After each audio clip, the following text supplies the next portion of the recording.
Today is a great day, not just for those of you who are here to listen to President Obama in a few minutes, but for the hundreds of thousands of teachers, parents, principals, school superintendents, and lawmakers across the country who have devoted their energy, their passion, their hearts and souls over the years to improving our nation's schools.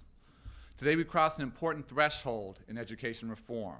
Today we're announcing the draft guidelines for states to apply for the $4.35 billion Race to the Top Fund. Today we are here to announce and celebrate a new Race to the Top in schoolhouses all across America. Since the Education Department was created in 1980, 8 of my predecessors have stood here. All of them fought passionately to improve our schools, but none of them had the resources to encourage innovation that we have today. In fact, if you take all the discretionary money for reform that every one of my predecessors had and add it all together for the last 29 years in a row, it is still a much smaller pot of money for reform than the Race to the Top Fund that we are announcing today.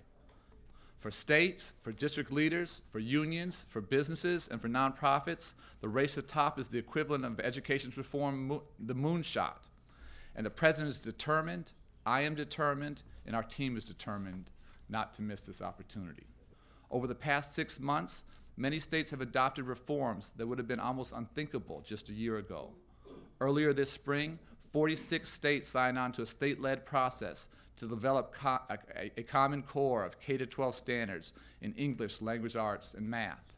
At the same time, states such as Tennessee, Rhode Island, Indiana, Connecticut, Massachusetts, Colorado, and Illinois have lifted restrictions on charter school growth. So despite the obstacles, I am full of hope about America's capacity for transformational change. I can see it, and I can taste it, and I can feel it everywhere I go. As I said today in the Washington Post, the edifice of education reform will take years to build, but the race to the top starts today. Now is our time. Please welcome Matthew Austin, the Secretary of Education, Arne Duncan, and the President of the United States.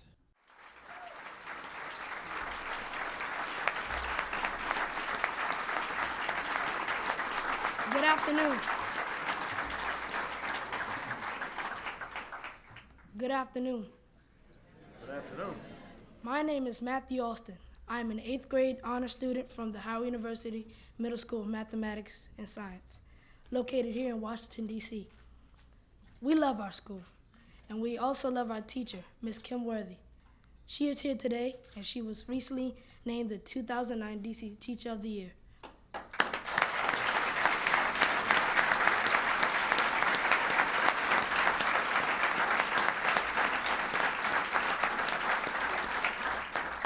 She inspires me to learn, to work hard, and to stay focused on my education.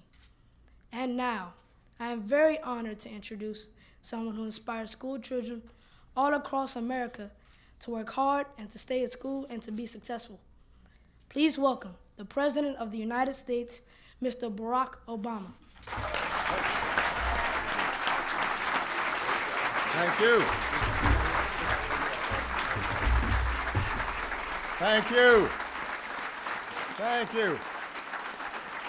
Thank you so much. Please. Thank you. Everybody have a seat. Thank you.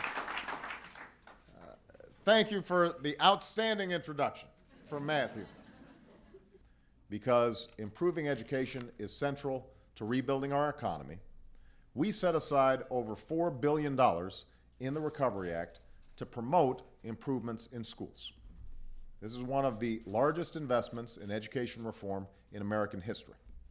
And rather than divvying it up and handing it out, we are letting states and school districts compete for it. That's how we can incentivize excellence and spur reform and launch a race to the top in America's public schools.